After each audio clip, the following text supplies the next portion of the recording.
Alors bonjour, c'est un privilège d'être ici et de vous parler de ce sujet passionnant et un petit peu inquiétant aussi. Comme nous sommes les PFL, vous savez qu'on aime bien une certaine rigueur scientifique et comme je crois qu'il y a beaucoup d'enfants dans la salle, je pense que c'est important d'établir la terminologie de façon assez précise. Or, c'est impossible de parler de nutrogénomique sans comprendre les concepts de base de métabolomique ou de dysbiosis du microbiome. Donc, j'ai passé un peu de temps pour vous expliquer ce graphique. Non, on va parler de nutrition. C'est un défi complexe et qui touche toute la planète. Pourquoi ? La production de nourriture aujourd'hui consomme déjà 37% des terres émergées.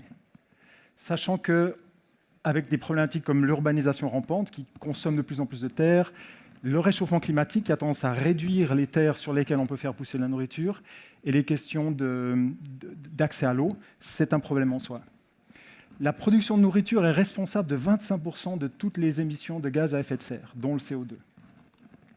La production de nourriture consomme 70% de l'eau fraîche prélevée, sachant que l'eau est aujourd'hui une des sources de tension géopolitique, enfin la source de tension géopolitique principale au monde devant les hydrocarbures, devant le pétrole. La production de nourriture est responsable de la moitié des 140 millions de tonnes de déchets plastiques générés par année. Vous avez peut-être vu ces photos de ce qu'on appelle le 6e continent, ces îles flottantes de plastique. La moitié vient des emballages de nourriture. La production de nourriture est responsable de 70% de la perte de biodiversité. Vous avez peut-être entendu qu'on serait en train d'entrer dans la 6e extinction de masse. 70% des disparitions est due à la production de nourriture. 32% de la nourriture produite au monde n'est jamais consommée. Un tiers. Un tiers de tout ce qui est produit au monde va directement à la poubelle. Dans un environnement où 3,5 milliards de gens sont dans des états de sous-nutrition, dont 800 millions en état de famine. Après 10 ans de réduction de la faim dans le monde, on est reparti à la hausse depuis 3 ans et ça s'accélère. À l'autre extrémité, on a 2 milliards de gens qui sont en état de surnutrition, qui mangent trop, dont un demi-milliard de gens qui sont obèses, avec les problèmes de santé associés, les coûts pour la santé qui vont avec. Et les techniques de production de nourriture les plus efficientes que nous avons, à savoir l'agriculture industrielle, sont parfois des désastres écologiques qu'il va falloir qu'on arrête très vite. C'est un bon dimanche. Et il va falloir qu'on produise 60% de plus d'ici 2050, juste pour accompagner l'évolution démographique dont vous parliez. Donc on a un joli petit effet ciseau. D'une part, ce qu'on fait aujourd'hui n'est absolument pas durable, et d'autre part, il va falloir qu'on fasse beaucoup plus. Donc il y a un petit effet. Vous apprécierez la roue, j'ai mis beaucoup de temps à trouver ça.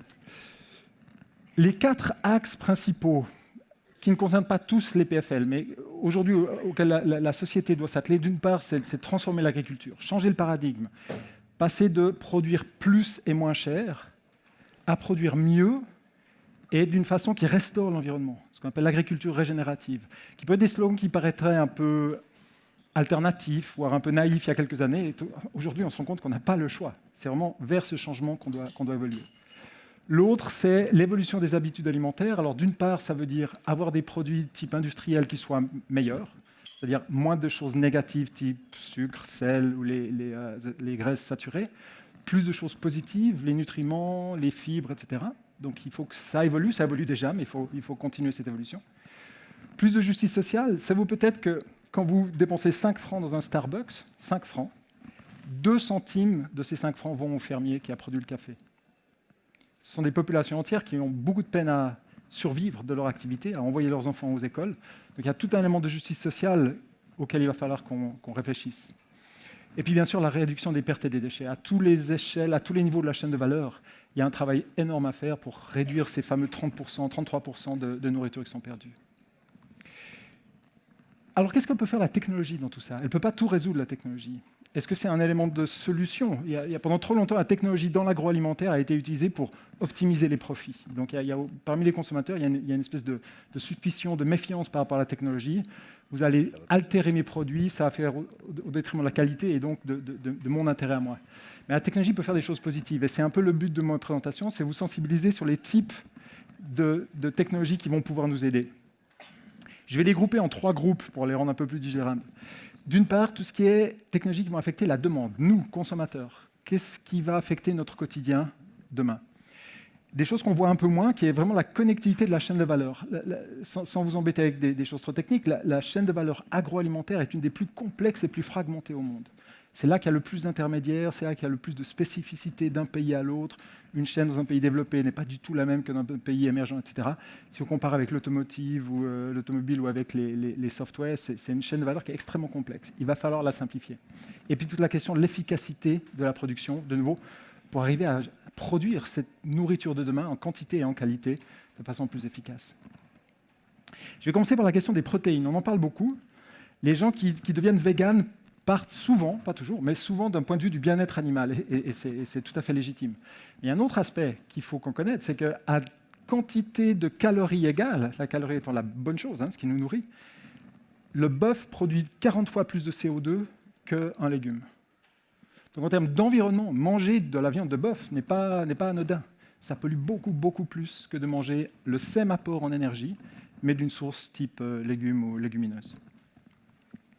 Alors là, il y a beaucoup d'innovations qui se font. Il y a nos amis de Impossible Food qui développent des viandes alternatives à partir de levures qui ont des apports des gènes du soja qui ont été insérés dedans, qui maintenant sont des produits très aboutis. Et ces gens ont un accord avec Burger King, et dans tous les Burger King, ce n'est pas encore le cas, mais l'ambition est là, dans tous les Burger King, vous aurez une offre de hamburgers qui seront faits avec ce type de produit. Les insectes, on en parle beaucoup, on voit même sur les étagères de nos grandes surfaces maintenant des offres à base d'insectes, que ce soit juste les insectes eux-mêmes ou alors des barres céréales ou des barres énergétiques à base d'insectes. Et c'est des produits qui vont trouver leur position. Mais il y a beaucoup de choses qui vont dans la nourriture animalière, ce qu'on appelle le feed, et qui vont utiliser les déchets de production agricole, les transformer en protéines grâce à ces insectes, qui sont des usines extrêmement efficaces de transformation de ces déchets en protéines de valeur, et qui vont repartir dans la chaîne alimentaire. Ce qui peut être ironique, c'est qu'en fait, les poules, elles mangeaient des insectes. C'était un petit peu disparu, elles vont remanger des insectes. Donc ce n'est pas aussi choquant que ce qui paraît au fond.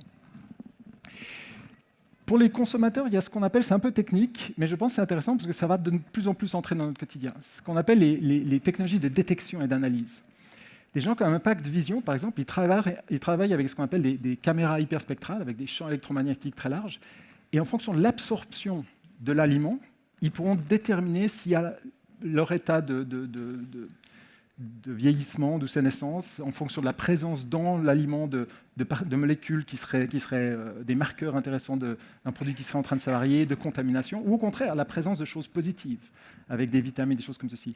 Ils ont annoncé un développement à venir qui permettra, vous mettez devant votre bac d'avocat dans une des grandes surfaces, prenez une photo, l'appareil va analyser et va vous dire cet avocat-ci est prêt à être mangé, celui-ci sera prêt dans 3 jours, celui-ci dans 6 jours. Donc ça permettra d'éviter les pertes de façon considérable. Ça permettra aussi des modèles où on pourrait facturer la nourriture, non plus en fonction du poids ou de l'unité, comme c'est le cas aujourd'hui, mais en fonction de la valeur nutritionnelle, par exemple, des produits. Donc ça ouvrirait des perspectives assez intéressantes.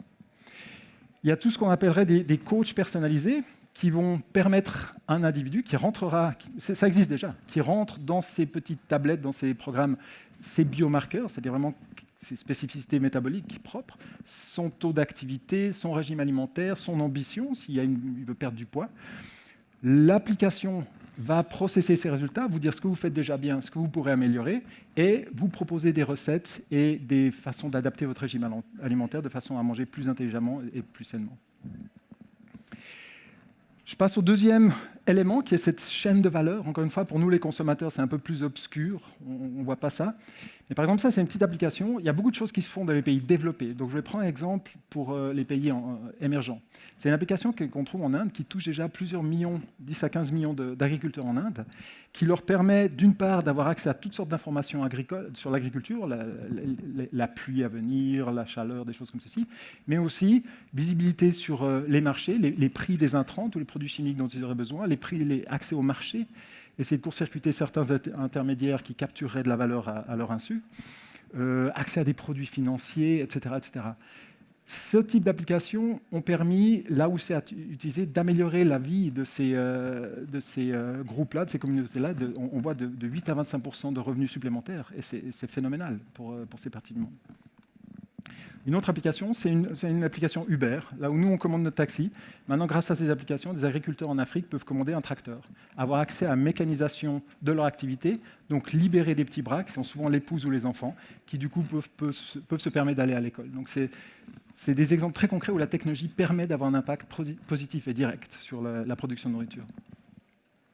D'autres exemples qui sont des entités de la région. Combat Group est basé près d'Yverdon. Colis, c'est une spin-off, donc une start-up qui vient de l'EPFL, qui travaille pour le premier en aéroponie, c'est-à-dire agriculture hors sol. Alors là, ça paraît anodin, mais il y a beaucoup d'intelligence artificielle, beaucoup d'algorithmes, beaucoup d'optimisation par l'informatique qui permet justement de grandir des choses en économisant 88% de l'eau, par exemple, et une partie considérable des surfaces arables qui seraient nécessaires. Combat Group, c'est quelque chose de plus industriel. Colis, c'est vraiment pour des applications à la maison. Vous permet de faire pousser vos salades ou vos herbes aromatiques à la maison de façon optimale. On parle beaucoup de blockchain, on parle beaucoup de l'Internet des choses. Il y a quelques grosses initiatives qui ont vu le jour, par exemple Walmart, qui est la plus grande chaîne de supermarchés au monde, qui est originaire des États-Unis, qui travaille maintenant avec plusieurs grands groupes comme Nestlé, Unilever, Dole, des gens comme ceci. Ils couvrent déjà 1 million de produits et en ayant une intégration complète de la chaîne de valeur, il y a une incitation financière. En cas de problème, ils peuvent, ce qu'on appelle un recall, quand ils doivent récupérer des lots avariés, maintenant, ils peuvent avoir une économie de 80% des coûts associés à ce genre de recall. Donc, il y a une motivation clairement mercantile de leur part. Mais aussi, en termes de sécurité, en termes de traçabilité, c'est phénoménal.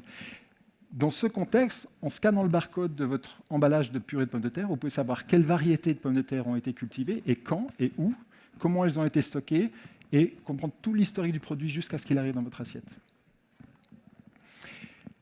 L'Internet des choses, il y a toujours cette notion de capteur qui est importante. Il y a des sociétés comme Verigo qui ont ces petits capteurs que vous mettez sur la palette et puis qui fera tout l'historique de la chaîne de froid, de teneur en acidité, la présence de contaminants, etc. et qui envoie tout ça par signal Internet. Donc on a une traçabilité complète. La nouvelle tendance, c'est mettre des marqueurs dans le produit. Alors, par exemple, de l'ADN. Les gens vont synthétiser des brins d'ADN comme un code barre avec un message particulier qu'ils vont mettre dans la nourriture. Donc, c'est tout à fait digérable. C'est des produits qui sont déjà approuvés aux États-Unis par ce qu'on appelle la FDA, Food and Drug Administration, et donc qui disent « suivez le produit, pas l'emballage ». Et demain, probablement, on aura des possibilités, simplement en scannant avec notre iPhone un bout de viande sur un étagère, de savoir s'il a une qualité acceptable, son origine, etc. Donc beaucoup de développement à ce niveau-là.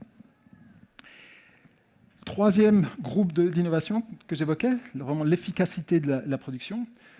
Deux compagnies qui ont été générées ici à l'EPFL, des spin-offs de l'EPFL, Gamaya et SenseFly, qui intègrent bien sûr toute la technologie des drones. Vous savez, on est dans le drone valley, vous avez vu, il y a des choses tout à fait impressionnantes qui se passent là-dehors, mais qui intègrent aussi toute l'agronomie, la météorologie, etc. Donc ils peuvent faire une lecture d'un champ et dire aux fermiers « Ah, il faut arroser ce bout du champ » ou « Il faut traiter avec tel produit cet autre petit bout du champ » ou « Là, il y a une invasion d'insectes qui est en train de se produire, il faut vite aller traiter ce coin-là ». Donc de nouveau, réduction des intrants chimiques considérable, gain de temps, d'efficacité, gain de consommation en eau absolument phénoménal. Ça, c'est un autre exemple que j'aime beaucoup, qui est EcoRobotics. C'est de nouveau une start-up suisse qui est basée à Yverdon. Ce petit robot, complètement autonome, va et vient le long du champ, avec ses 2 bras articulés dessous. Dès qu'il détecte une petite mauvaise herbe, il se met dessus, il fait et il spraye une microdose de pesticides. Donc là, de nouveau, 98% d'économie d'intrants chimiques. La prochaine version, je pense qu'il va arracher le petit truc. Dernier exemple, cette notion du microbiome, on en parle. Le microbiome étant donc l'ensemble des bactéries et virus d'un environnement. On parle du microbiome humain, la flore intestinale, le microbiome du cerveau, des poumons, etc. Ça, la logique s'applique aussi à la Terre. Autour d'une plante, il y a tout un microbiome qui existe, qui s'est co-développé avec les plantes pendant des millions d'années et qu'on avait complètement inhibé avec la chimie. Donc, il y a plein de travail, de découvertes qui se font au niveau du microbiome pour réactiver le microbiome, tous ses bienfaits. Et dans le cas présent, avec une réactivation du microbiome naturel, j'insiste, permettre de développer le système racinaire de ces plantes de coton et de les rendre plus résistantes à la sécheresse. Déjà la conclusion. Donc la technologie, oui, elle peut jouer un rôle. Et pour moi, c'est important de vous présenter ceci, parce que les gens associent souvent l'innovation à ce que j'appellerais la chimie de la nourriture. Une recette, quel sera le prochain muffin, ou un process, que la pasteurisation à froid. Vous voyez, avec ces exemples, la technologie appliquée au food peut prendre toutes sortes de formes, des sciences de la vie, à la robotique, à l'intelligence artificielle. Donc l'intelligence, oui, pourra et devra faire partie de la solution, mais c'est de loin pas tout. Le politique, l'engagement en termes d'infrastructure, d'incitation à l'investissement, les citoyens, les programmes d'éducation, etc., vont être autant d'éléments essentiels pour résoudre les problématiques que j'évoquais, et le consommateur. le consommateur. Je crois que ça devient à nous tous de développer cette conscience des défis, des enjeux, et de guider nos choix et de voter par nos choix d'achat et de consommation. Donc voilà, la technologie peut faire partie de la solution pour ce qui est de résoudre cet effet ciseau que j'évoquais. Si vous deviez retenir une chose de cette présentation, d'une part, l'urgence des défis. Vous avez pris la mesure de l'ampleur des défis. D'autre part, oui, l'innovation peut jouer un rôle. Il faut qu'on amène la science dans le débat. Et les consommateurs, de nouveau, seront essentiels. Ce n'est pas la technologie qui va résoudre, c'est vraiment les consciences et les comportements des individus qui vont faire la différence. Mais pour finir sur une note un peu plus positive, parce qu'on a tous peur de ces assiettes avec la pilule du steak ou la gélule de blanquette de veau, souvenons-nous que la nourriture, c'est le moyen d'expression culturelle ou d'appartenance culturelle numéro un. La nourriture, c'est quelque chose de social, c'est un moment de partage. Et la nourriture, c'est quelque chose d'hédonique, c'est lié au plaisir. Et je pense que toute innovation qui ne respecterait pas ces réalités-là n'aurait aucune raison d'être et n'aurait aucune justification et ne survivrait pas. Donc je ne crois pas que nous soyons à risque de ce niveau-là, mais il y a urgence. Merci.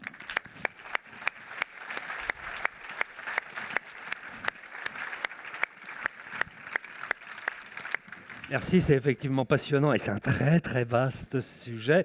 Si vous avez des questions, criez fort, hein, parce qu'on ne vous voit pas forcément, mais si vous avez des questions, n'hésitez pas à participer. Il y a une dame là-bas, juste à côté de la caméra, qui voudrait poser une question. Si on peut lui emmener un micro, ce serait parfait.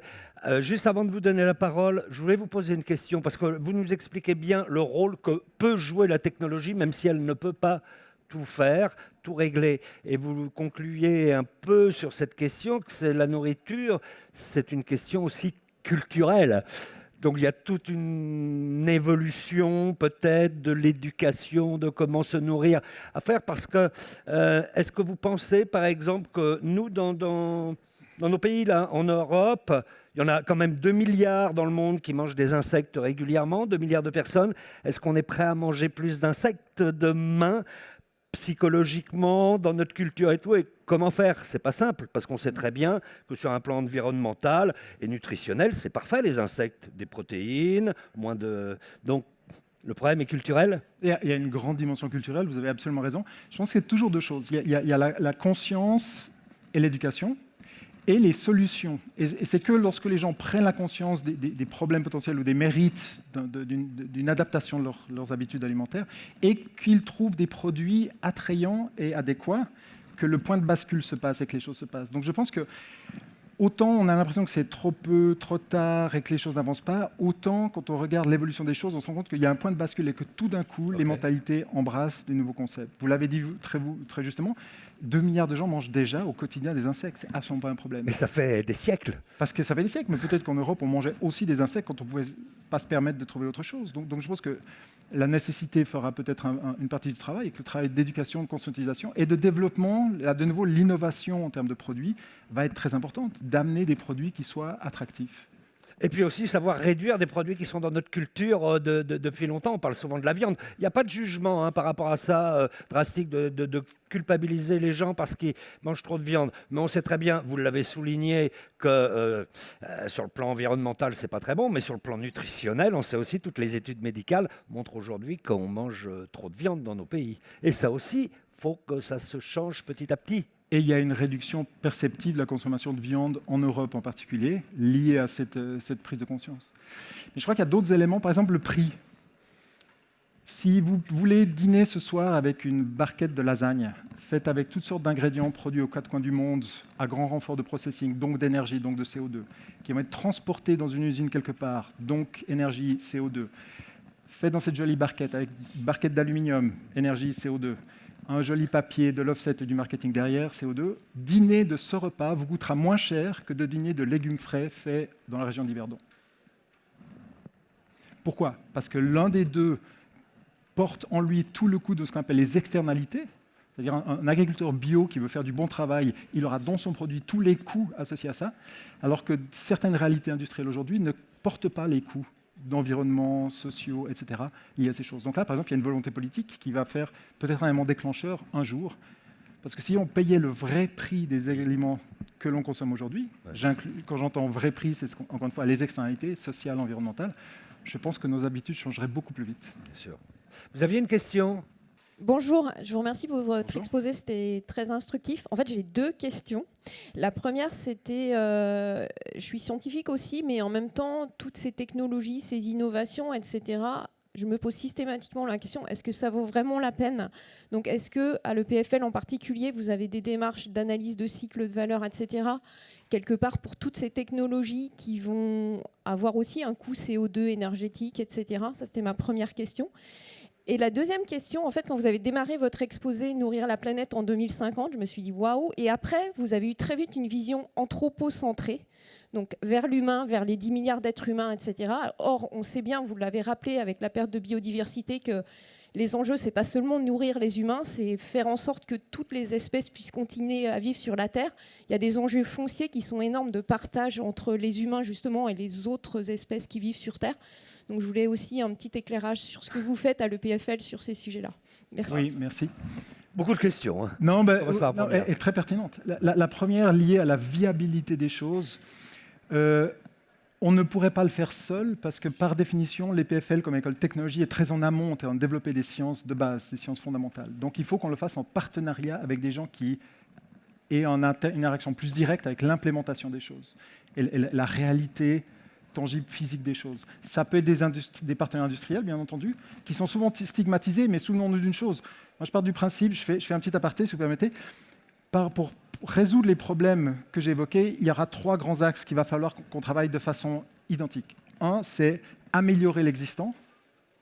2, c'est inventer le nouveau, ce qui va être plus durable, plus pérenne demain. Et 3, c'est résoudre les problèmes qu'on a créés, les piles de déchets qu'on a créés, etc. Pour avoir de l'impact positif aujourd'hui, c'est difficile de travailler sans les industriels, parce que c'est eux qui pourront prendre des alternatives au plastique. Si demain on l'invente, c'est les industriels qui vont permettre de massifier et avoir un impact positif. Donc c'est des partenaires nécessaires. C'était une petite aparté. Quand je disais on va travailler avec des gens qui sont plus en contact avec la réalité directe de l'implémentation des choses, ça peut être des industriels de nouveau, ça peut être des NGO, des organismes non gouvernementaux, etc. Et avec eux, on va travailler pour comprendre quelles vont être les utilisations, les applications possibles. Mais c'est un partenariat, c'est un dialogue, et c'est effectivement au début, quand on ne sait pas ce qu'on va découvrir, quand on ne sait pas ce qu'on cherche, c'est très difficile de savoir quelle va être la mise en application et donc l'impact type LCA ou des choses comme ceci. Mais c'est une préoccupation permanente de nos partenaires. Ils ne veulent pas développer des choses qui, au final, s'avéreront n'avoir aucun intérêt en termes de pérennité. Il y avait une deuxième question. Oui, une deuxième question. Oui, vous avez raison, Concise. c'est très ethnocentrique, et vous avez raison que c'est parce que c'est là que ça commence dans l'esprit, dans les préoccupations des gens, où il y a une demande d'implémenter les choses. Mais pour moi, un des grands aspects qui est touché, c'est que quand on fait cette agriculture durable, ou voire régénérative, ça va en soi permettre d'atténuer l'impact qu'on a sur la biodiversité, des choses comme ceci. Mais vous avez raison qu'un développement qui serait que positif pour l'homme au détriment des animaux n'aura aucune viabilité. On a déjà atteint ce point critique.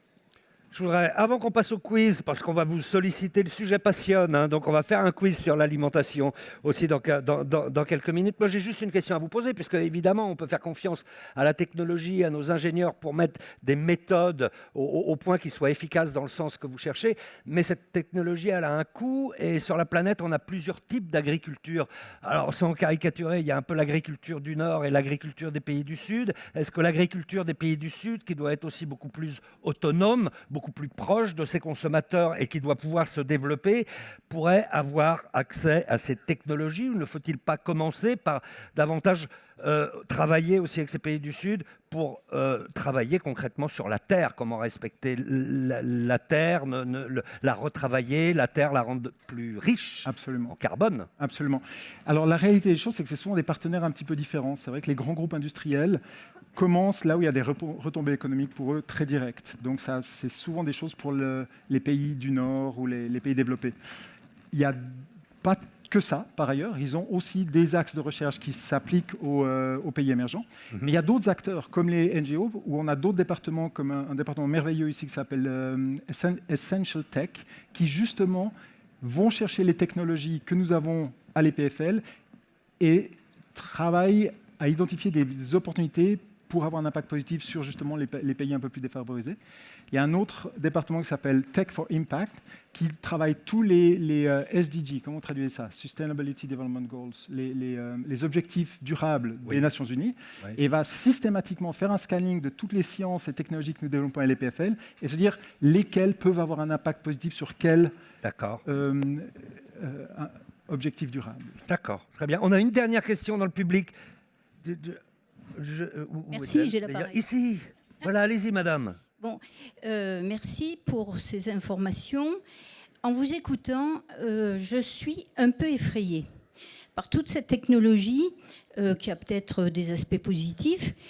Ma question, c'est comment vous intégrez ceux qui ne pensent pas comme vous et par exemple qui proposent l'agroforesterie, enfin toutes sortes d'autres techniques pour permettre une conservation de la terre et l'alimentation autrement que par ces technologies que vous préconisez. Donc davantage s'orienter vers enseigner l'agroécologie.